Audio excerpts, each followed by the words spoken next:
நல்லா தெரிஞ்சுக்கோங்க. யாருக்காவது காசு வேணும்னா யார்கிட்டையும் கேட்காதீங்க. இந்த மலை மேல இருக்கிற எங்க ஆள்கிட்ட கேளுங்க.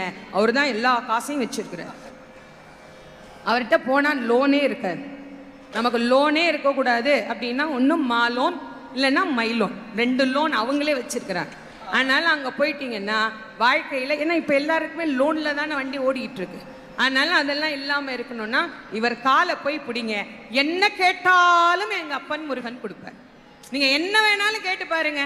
நீங்கள் அவன் காதில் விழும்படியாக கேட்டு பாருங்கள், அவன் கண்டிப்பாக தருவான்.